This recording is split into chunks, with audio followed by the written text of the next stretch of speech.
Neither the vast distance from Russia, nor a powerful army, nor attempts by your politicians to appease Putin will save your country from war.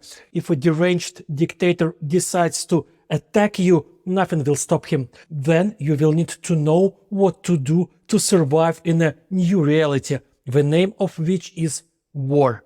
After escaping from your city and spending many hours on the road, witnessing death and destruction firsthand, it may seem to you that the worst is already behind, that you and your loved ones are now hundreds of miles from the border where the invasion began, and the Russians won't reach you.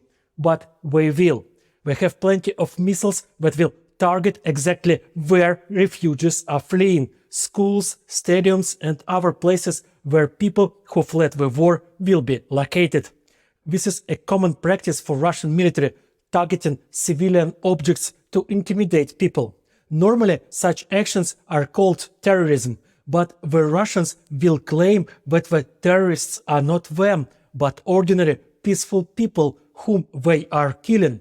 They will tell stories that under the guise of refugees in schools and stadiums, mercenaries and Nazis are hiding who are armed and dangerous, and that you deserve what is happening to you.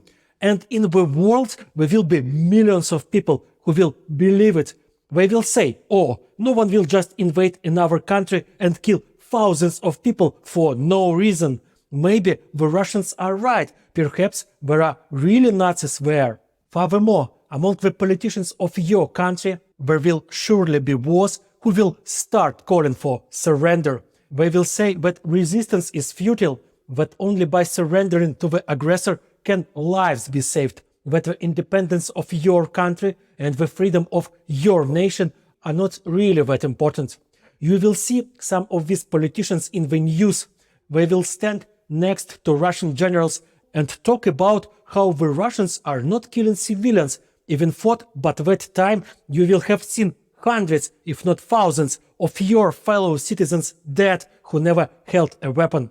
Get ready for your life to depend almost entirely not on your actions, but on the actions of other people. Your bank accounts may be frozen, cash will quickly run out, and even if it does not, there is no guarantee that you will be able to buy anything. Hotels will already be overcrowded with refugees, stores may not be open, and you will be completely dependent on volunteers and state, if it still exists. Yes, it may actually disappear under the boots of the occupier.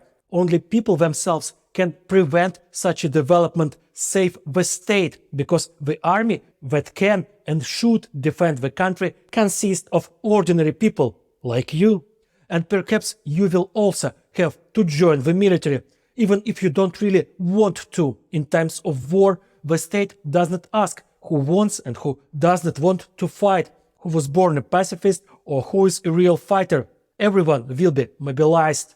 Even those who think they are too sick, old or weak to serve in the army. And you, most likely, will have to be involved in the military somehow. It's a great honor, but also a great challenge, because the intensity of the battles that await you and the cruelty of the enemy who dreams of killing you are simply insane. Death will lie down next to you in the evening and wake up with you in the morning, and it will be very, very difficult.